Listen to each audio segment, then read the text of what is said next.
Guys এই জন্য বাগিনা পুষা রিভাইভ করে দিয়েছে, অবশ্যই তাকে খুশি করতে হবে। তো কিভাবে খুশি করবো এটা চিন্তা করতে করতে নিচে দেখি জোনে একটা প্লেয়ার ঢুকতেছে, তাকে আগে মারতে হবে। এই প্লেয়ারটাকে মারতে মারতে তার টিম হয়ে গেছে ওয়াইফ আউট। তারপর ওর ডেড বক্স থেকে কিছু হালকা পাতলা লোড করে সামনের দিকে আগাইতে থাকলাম। দেখি বাগিনা পুষা পিছন থেকে মনস্টার দিয়ে আগাইতেছে।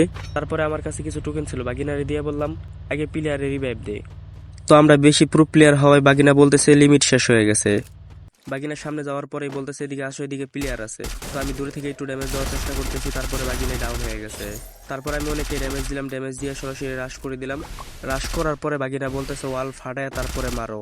ওয়াল ভেঙে কোনো মতন হেডশট মেরে এনিমিটাকে আমি ডাউন করে সামনের দিকে আগাইতেছিলাম। তারপর বাগিনা বলতেছে প্যাকের ভিতরে আরেকটা প্লেয়ার আছে, রিভাইভ দিয়ে দিতেছে। এটা শোনার পর আমি এই ওয়ালটা ভেঙে দুইটা প্লেয়ারকে আমি ওয়াইফ আউট করে দিলাম। আর মাত্র বাইসা ছিল একটা টিমের 3টা প্লেয়ার। মনে করছিলাম 3টাকে মেরে বুইয়া করব, তারপর আমার সাথে যা হলো।